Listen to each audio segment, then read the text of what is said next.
제12장. 욥이 대답하여 이르되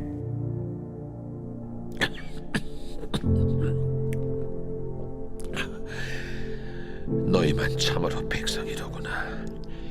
너희가 죽으면 지혜도 죽겠구나. 나도 너희같이 생각이 있어. 너희만 못하지 아니하니 그 같은 일을 누가 알지 못하겠느냐. 하나님께 불러 아뢰어 들으심을 입은 내가 이웃에게 웃음거리가 되었으니 의롭고 온전한 자가 조롱거리가 되었구나. 평안한 자의 마음은 재앙을 멸시하나 재앙이 실족하는 자를 기다리는구나. 강도의 장막은 형통하고 하나님을 진노하게 하는 자는 평안하니 하나님이 그의 손에 후히 주심이니라. 이제 모든 짐승에게 물어보라. 그것들이 내게 가르치리라. 공중의 새에게 물어보라. 그것들이 또한 내게 말하리라. 땅에게 말하라. 내게 가르치리라. 바다의 고기도 내게 설명하리라. 이것들 중에 어느 것이 여호와의 손이 이를 행하신 줄을 알지 못하랴. 모든 생물의 생명과 모든 사람의 육신의 목숨이 다 그의 손에 있느니라. 입이 음식의 맛을 구별함같이 귀가 말을 분간하지 아니하느냐. 늙은 자에게는 지혜가 있고 장수하는 자에게는 명철이 있느니라.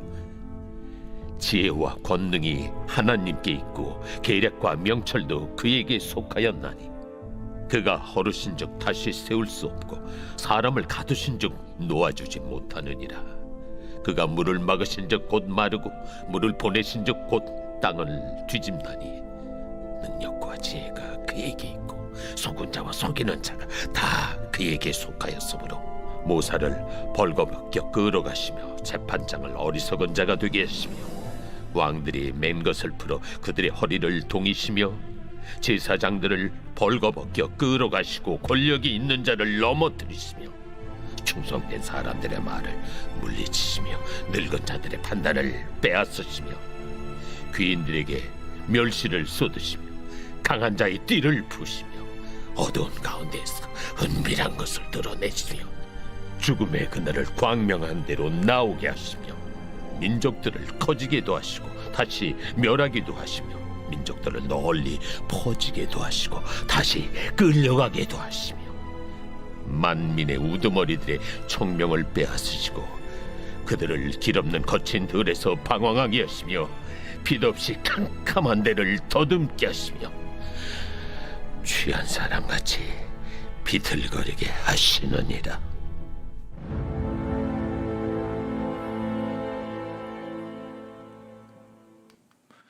아멘. 오늘은 잘난 척하는 친구들에게 라는 제목으로 말씀을 살펴보겠습니다. 지난 시간을 끝으로 엘리바스, 빌닷, 소발이 욥에게 처음으로 하고 싶었던 모든 이야기를 다 전달했습니다.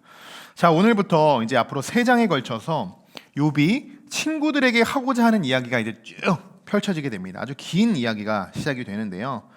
4장부터 시작된 욥과 친구들의 대화를 묵상하면서 여러분 어떤 마음이 드셨습니까? 또 이들의 관계와 지금 대화의 분위기가 좀 어떻게 흘러가는 것 같습니까? 친구들은 늘 자신들의 신학적인 주장만 펼쳤었죠. 욥을 이해하고 사랑해 주기보다는 모든 것이 죄 때문에 그렇게 된 것이다 라고 꾸짖기만 했습니다. 욥도 중간중간에 친구들의 말에 변론도 하고 때론 독백의 말씀도 우리가 살펴보았었죠. 그분이 하나님께 자신의 감정을 속이지 않고 아주 그대로 하나님께 올려드렸던 그런 욥의 감정, 심정도 우리가 살펴보았습니다. 어떻게 본다면 지금까지 대화의 이 내용들은 욥을 더 힘들게만 하지 않았을까 이렇게 생각이 되어집니다. 그러면서 우리가 오늘 다시 한번 점검해 보고자 하는 것은요, 신앙적인 동역자들은 어떤 사람이 되어야 하는가, 이것을 한번 다시 묵상해 보았으면 좋겠습니다. 정말 여러분 기도하는 친구들이었다면 지금 욥에게는 이렇게 할 수 없었을 것입니다. 신앙적인 관계로 맺어져 있는 우리들은요, 여러분 우리가 서로의 단점만을 우리가 바라보는 것이 아니라 단점도 장점으로 바꿔서 우리가 바라볼 수 있는 그런 시선들이 있어야 하고 또 그 사람을 이해하고 배려할 수 있어야 하는 줄 믿습니다. 또 하나를 우리가 점검해 본다면요, 자신의 주장만을 펼쳐서는 안 된다는 거예요. 일방적으로 자신의 주장만은. 욥과 친구들이 믿는 하나님은 분명 한 분이시지만 각자에게 역사하시는 하나님은 다 다릅니다. 하나님은 자비하신 하나님이시기 때문이죠. 우리의 신앙의 수준에 따라, 우리의 상황에 따라, 또 형편에 따라 하나님이 일하시는 것이 각자 다 다르다는 것이에요. 이것이 하나로 만약에 국한되게 된다면 욥은 이 욥의 친구들처럼 율법적인 신앙관으로 번져나갈 수 있는 그런 아주 위험한 요소가 있다는 것을 우리는 기억해야 하고 또 조심해야 할 것입니다. 자, 그래서 우리에게 필요한 것이 여러분 무엇입니까? 다른 사람의 신앙, 다른 사람이 가지고 있는 그 믿음의 정도를 우리가 늘 존중해야 된다는 거예요. 하나님이 나에게 A라는 것을 주셨지만 그 사람에게는 A가 아닌 B가 필요할 수도 있어요. 그래서 하나님은 그 사람에게 B를 주시는 거예요. 그것을 가지고 내가 이것이 맞다 저것이 맞다 이렇게 논할 필요가 절대 없다는 거예요. 사랑하는 성도 여러분, 우리는 첫 번째로 욥과 친구들의 내용, 이 대화 내용을 우리가 주고받는 내용들을 우리가 묵상하면서 이와 같은 메시지를 묵상했습니다. 또 우리 각자에게 더 많은 메시지들을 하나님께서 여러분들에게 들려주셨으리라 믿습니다. 오늘도 우리가 말씀을 살펴보기 이전에 나의 신앙을 우리가 점검해보고 나는 지금 욥과 같이 어려움 속에서도 하나님을 기뻐하시는 정말 그런 신앙관을 내가 가지고 믿음을 생활하고 있는지 그런 시간 그렇게 돌아보시는 저와 여러분이 되시길 주님의 이름으로 간절히 축원합니다. 자, 오늘 말씀을 제목을 보시면요, 잘난 척하는 친구들에게라는 제목입니다. 참 제목이 재미있죠. 제목 그대로입니다. 자, 우리 먼저 2절과 3절의 말씀을 한번 같이 읽어보도록 하겠습니다. 너희만 참으로 백성이로구나. 너희가 죽으면 지혜도 죽겠구나. 나도 너희같이 생각이 있어 너희만 못하지 아니하니 그 같은 일을 누가 알지 못하겠느냐. 아멘. 욥이 처음 입을 열며 이렇게 말합니다. 너희만 참 백성이냐. 이것을 풀어서 이야기해 본다면 너희만 잘났구나 라는 말로 이렇게 번역할 수 있습니다. 자, 그런데 그 뒤에 나오는 그 말이 더 무섭습니다. 너희의 지혜가 이렇게 쓰여서 너희가 죽으면 지혜도 죽겠구나 이렇게 욥이 말하고 있죠. 자, 지금 대화의 분위기가요 아주 상기되어 있다는 것을 알 수 있어요. 부드럽지 않습니다. 이전까지는 욥이 친구들에게 이렇게까지는 이야기하지 않았었어요. 이렇게까지는 화도 나고 또 때로는 답답하기도 했지만 늘 욥은 그랬죠. 하나님이 어떠한 분이신지를 늘 밝히며 자신의 신학적인 주장을 견해했던 주장했던 그런 욥이었습니다. 근데 오늘은 그렇지 않다는 거예요. 욥도 친구들에게 자신의 주장을 이야기하기 이전, 하나님에 대해서 그들에게 소개하기 이전에 아주 따끔한 한마디를 친구들에게 건네고 있습니다. 3절에서도 욥은 자신이 지금까지 너무나도 하고 싶었던 이야기를 꺼내놓게 되는데요. 이렇게 말하죠. 나도 너희같이 생각이 있어 너희만 못하지 아니하니 그 같은 일을 누가 알지 못하느냐 이렇게 말합니다. 쉽게 말하면 나도 알아. 너희가 하는 것, 너희가 하는 이야기 나뿐만이 아니라 다른 사람들도 다 아는 이야기야. 이렇게 이야기하는 거죠. 욥의 친구들에게 이 말 한마디로요 원펀치를 날리게 된 거예요. 원펀치를. 자, 친구들은요 욥의 이 강력한 주먹 한 방을 맞고요 탁 나가 떨어지게 됩니다. 왜일까요? 지금까지 친구들은요 욥에게 어땠습니까? 욥이 마치 죄인처럼 또 욥이 아주 모르는 것처럼 모르는 사람처럼 그렇게 그런 사람으로 대하면서 그들에게 설명했어요. 구구절절히 설명했죠. 자신들이 아는 그런 신학적인 동원들을 다 지식들을 동원해서 어떻게든 지혜롭게 말해보겠다고 아주 성심성의껏 욥에게 전달을 했습니다. 그리고 그 말로 그들이 했던 그 말로 욥을 완전히 깎아내리고자 했었어요. 그런데 지금 와서 보니까 그들의 말로 하는 그 공격에 욥이 넘어진 게 아니라 욥은 아주 잘 방어하고 있었습니다. 그렇게 방어하고 있다가 욥이 기회를 엿보다가 어떻게 하죠? 원펀치를 날리게 된 거예요. 그러니까 친구들은요 허무하죠. 뭐지? 우리가 지금까지 이렇게 열심을 다해서 지금 너에게 이야기했는데 다 아는 이야기라고? 모든 사람들이 아는 이야기라고? 어떻게 그럴 수가 있어? 그러면서 그들은 한순간에 상실감에 빠지게 됩니다. 그리고 이어서 욥은 4절에서도 이렇게 이야기를 하고 있습니다. 같이 읽어보겠습니다. 하나님께 불러 아뢰되 들으심을 입은 내가 이웃에게 웃음거리가 되었으니 의롭고 온전한 자가 조롱거리가 되었구나. 아멘. 하나님의 부르심을 입은 내가 너희들에게 웃음거리, 조롱거리가 되었어. 여러분 잘 생각해 보셔야 돼요. 이 말씀 여러분 어떠한 의미로 욥이 친구들에게 이야기한 건지 아십니까? 정말 욥이 자신이 정말 친구들에게 웃음거리가 된 것에 대해서 뭔가 기분이 나빠서 화가 나서 이렇게 말한 것일까요? 아니라는 거예요. 그렇지 않다는 거예요. 물론 그렇기도 하겠죠. 그런데요, 욥이 진짜 화났던 것은 무엇이냐? 하나님의 부르심을 입은 자에게 그렇게 대했다는 것. 하나님의 부르심을 입은 사람에게 너희들이 그렇게 대했다는 것. 이것이 그들은 욥은 화가 났던 것입니다. 이 말은 뭐예요? 하나님을 비웃고 하나님을 조롱한다는 그런 행동을 너희들이 했다는 거예요. 그런 행동을. 자, 그런 친구들은 이제 할 말이 없는 거죠. 하나님 할 말이 없어요. 여러분, 그리스도인들이 세상에서 지탄을 받으면 당연히 안 되겠죠. 그런데요, 우리가 이렇게 생각도 해봐야 돼요. 그리스도인들을 지탄하는 사람들이 있어요. 그 지탄하는 사람들, 그 사람들은요 하나님도 비웃고 있는 거예요. 하나님을 조롱하고 있는 거예요. 왜? 우리가 어떤 사람입니까? 우리를 비웃고 우리를 조롱하잖아요. 우리가 어떤 사람이라고요? 하나님의 부르심을 입은 자들이에요. 우리를 욕하는 것은요 하나님을 욕하는 것과 똑같다는 거예요. 여러분, 그러니 어떻게 해야 되겠습니까? 그러니 우리가 잘해야 된다는 거예요. 먼저는 우리가 세상에서 정말 빛과 소금의 역할을 잘 감당하는 하나님의 자녀로서 바로 세워져 있을 때만이 우리가 하나님의 영광을 드러낼 수 있다는 것입니다. 그것이 우선되어졌을 때만 가능한 이야기예요. 그리고 여러분, 혹여나 오늘 이 말씀을 하나님을 믿지 않으시는 분들 중에, 아직 영접하지 못하신 분들 중에 혹여나 오늘 말씀을 듣고 계신 분들이 계시다면 절대로 여러분 그리스도인들에게 함부로 대하지 않으시길 바랍니다. 그것은 여러분에게 복이 아니에요. 축복이 아닙니다. 여러분, 그리스도인들은요 하나님의 자녀들이에요.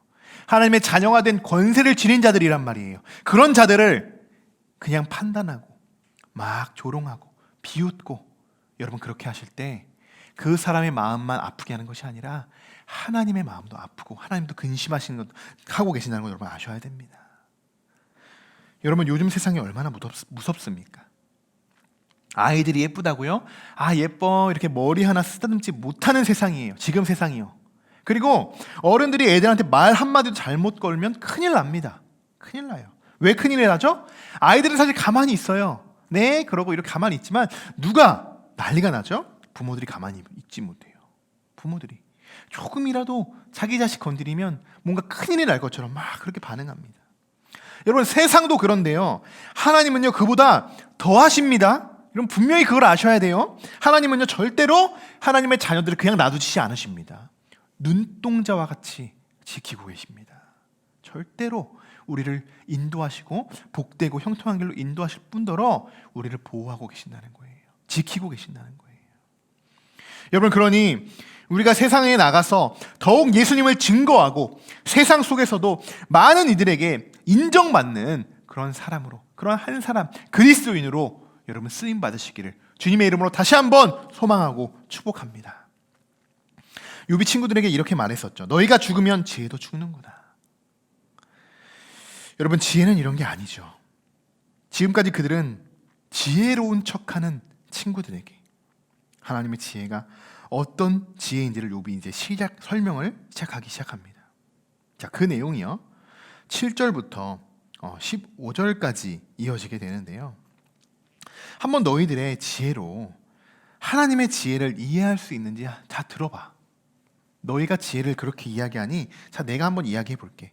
어떤 건지 지혜인지, 어떤 게 하나님의 지혜인지 잘 들어봐. 이렇게 이야기하면서 그들은 쭉 이야기하고 있어요. 쭉. 자, 그렇게 결과적으로 16절에서 욥이 그들에게 이렇게 이야기하는데요. 우리 16절도 같이 한번 읽어보겠습니다. 능력과 지혜가 그에게 있고 속은 자와 속이는 자가 다 그에게 속하였으므로. 아멘. 자, 능력과 지혜가 하나님께 있다는 거예요. 그것을 말하고자 하는 거죠. 그리고 속은 자, 속이는 자도 다 하나님께 속해 있다, 이렇게 이야기하고 있습니다. 더 쉬운 말로 바꿔본다면 아무리 인간이 하나님 앞에 지혜롭다고 해도 하나님 손바닥 아니라는 거예요. 우리끼리 속이고 뭐 속아봤자 어차피 이 안에서 우리들끼리 그냥 다투고 시기하는 것밖에 없다는 거예요. 아무 소용이 없다는 거예요. 오늘 지혜를 구하고자 하시는 분들, 또 지혜에 맞서고자 하시는 분들께서 여러분 16절의 말씀을 여러분 주목해 보시기 바랍니다. 인간의 지혜가요, 아무리 뛰어나다고 해도 하나님 앞에서는 아무것도 아닌, 그냥 그저 종이 쪼가리 한 장에 불과합니다. 아무것도 아니에요. 여러분 잘 생각해 보십시오. 세상을 살아가면서 정말 우리가 지혜를 찾고 또 지혜를 간구하며 우리가 살았을까요? 아니면 처세에 능하고 처세술에 살아오기 우리가 바빴을까요? 이것이 우리의 여러분 모습입니다. 아무리 우리가 지혜롭게 살아간다고 해도 하나님 앞에서는 부끄러운 삶일 뿐이라는 거예요. 우리의 삶이 그렇다는 거죠. 그렇다면 우리에게 무엇이 중요해집니까? 오늘 욥이 말하고 있는 것은요, 바로 이것이죠. 우리의 능력과 지혜는 다 하나님께 속해 있다는 것을 우리가 믿고 우리가 구해야 하는 줄 믿습니다. 이렇게 하면서 서로 간의 다툼이 여러분 사라집니다. 용서를 구하게 되고요, 사랑하게 되고 배려하게 됩니다. 누가 말하지 않아도 섬기게 돼요. 왜요? 하나님이 주시는 지혜와 능력이 우리 안에 있기 때문이죠. 여러분, 이제 우리가 얼마나 연약한 존재인지 여러분 느껴지십니까? 우리에게 지혜가 있다고 말할 수 있습니까? 우리의 지혜가 이것이야 라고 남들에게 우리가 정말 신학적으로 막 이것을 주장할 수 있을까요? 아닙니다. 그렇지 않습니다. 저는 오늘 말씀을 준비하면서 이런 마음을 깨닫게 되었어요. 말 한마디도 더 신중하게 해야 되고, 내가 또 지혜라고 생각하는 부분들도 더 신중하고 더 신경 써야겠다. 그런 마음들 저에게 허락하여 주셨습니다. 여러분, 우리는 그리스도인입니다. 또 그리스도인의 삶을 살아가야 합니다. 그렇다면 우리는 엘리바스, 빌닷, 소발과 같은 그런 지혜로 살아가는 것이 아닌 욥과 같은 지혜로, 또한 욥과 같은 삶을 살아가고 욥과 같은 신앙, 또한 욥이 걸어갔던 그런 길을 우리가 묵묵히 걸어가야 하는 줄 믿습니다. 이제 오늘 말씀을 마치려고 하는데요, 오늘 하나님이 여러분들에게 깨닫게 하시는 이 지혜는 어떠한 지혜인지를 여러분 돌아보셨으면 좋겠습니다. 지금 여러분에게 필요한 지혜는 또 무엇입니까? 지금 여러분은 어떤 상황에 놓여 있으십니까? 지금 여러분들이 정말 처세를, 어떻게 보면 처세술을 간구하고 있습니까? 아니면 하나님의 간구를 구하고 있습니까? 잘 한번 돌아보셨으면 좋겠습니다. 매 순간 우리는 지혜를 구해야 됩니다. 지혜, 하나님의 지혜입니다. 나의 능력을 여러분 너무 믿지 마십시오. 나의 지혜를 믿지 마십시오. 내가 아는 것이 전부라고 생각하지 마십시오. 나의 능력과 지혜가 오직 하나님으로부터 나온다는 것, 여러분 그것을 기억하시고 오늘 하루도 지혜자의 삶을 살아가시는 저와 여러분이 되시기를 주님의 이름으로 간절히 축원합니다.